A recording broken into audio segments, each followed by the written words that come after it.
wanted to share with you today some foot strengthening that would be great application for folks who practice yoga or other athletes as well.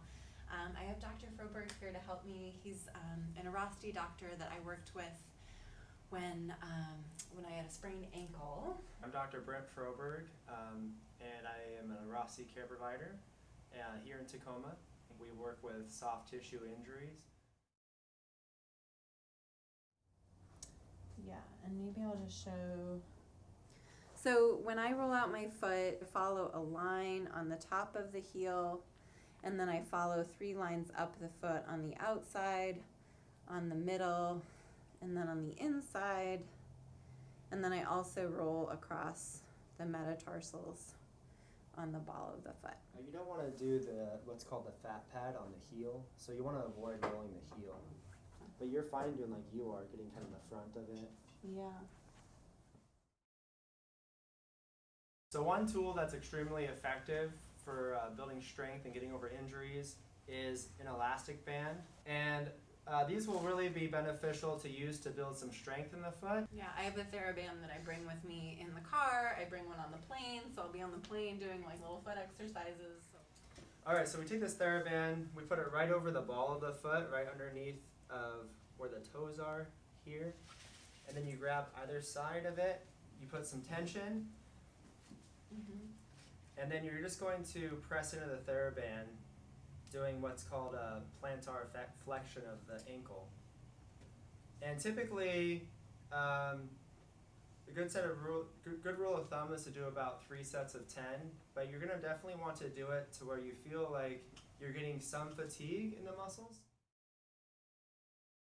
This second one, it's good to get different points of contact on the foot. So we're going to get the band around kind of the lower part of the foot here, the back of the foot and the front of the foot. So the way that I go is to start with the band around the ankle, and then I'm looking for, like Dr. Froberg said, those 2 points of contact closer toward the heel and across the ball of the foot. And then I'll create some tension on the outside edge, the blade of the foot, and then I'm pushing the pinky toe toward the center. And so it's not like a windshield wiper. Sometimes I'll see students in class doing that. It's not a windshield wiper. It's really like... This is called an inversion. And you know, just like you're doing it, you're going to want to do it slow and controlled. And that way it's really getting the benefit of all the small muscles that is creating the stability. And then we'll go the same thing in reverse. So we started with the outside of the ankle strapped in, and then we'll just reverse that, laying the strap across the top of the ankle and then pulling under on, again, looking for those 2 points of contact. And then re-extend the leg, and this time we'll reverse, pushing the big toe out and away. And again, it's not a windshield wiper. Yeah, it's like a rotation of the whole foot. Yeah. So this is a single leg balance exercise, and then she's going to be reaching for multiple points on the ground. And if you think about it kind of like a clock on the ground, you're going to be looking to reach everywhere from 3 o'clock to 9 o'clock.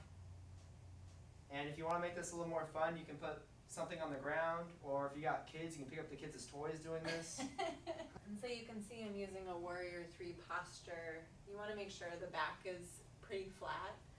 If you start to curve through the back, you're going to create some lower back pain. I have found the hard way.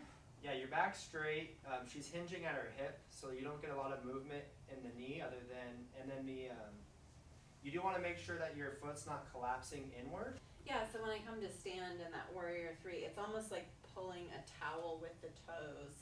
So I'm recreating that arch by like shortening the arch in the foot before I start to come into these pickups. Here we have a stability mat, and this particular stability mat is called a Hemingway mat.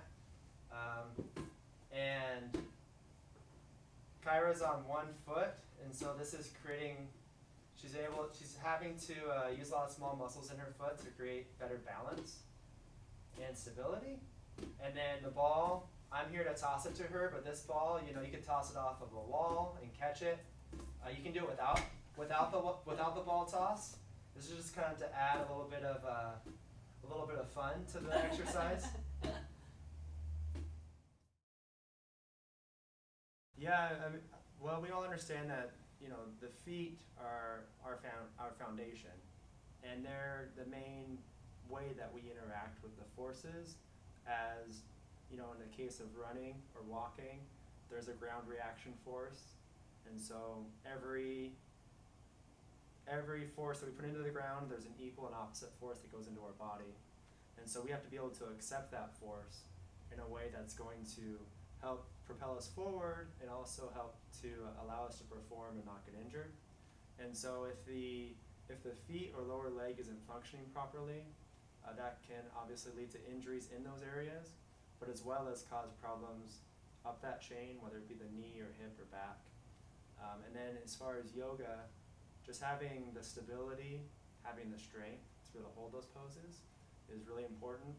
And then being able to have that connection between the brain and the foot, so that you're able to hold a pose without necessarily thinking about it the whole time, but just being able to do it because your body knows how to do that.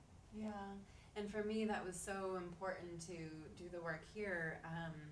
I run a lot on trails, and so having that ability to morph to the ground as I'm running quickly over roots and sticks was really important. And that's a unique skill set, because in our modern lifestyle, we're typically on flat ground. And so actually being more on unflat ground really helps to build a lot of strength. But if you have an injury, it makes it more challenging to get over that injury. So. Right, great. Thanks to Dr. Froberg for helping us with some of those foot strengthening and stability skills. I hope you get a chance to practice them at home or in the car or on the airplane. And then check out my next video where we'll use some of those skills in a full body yoga practice.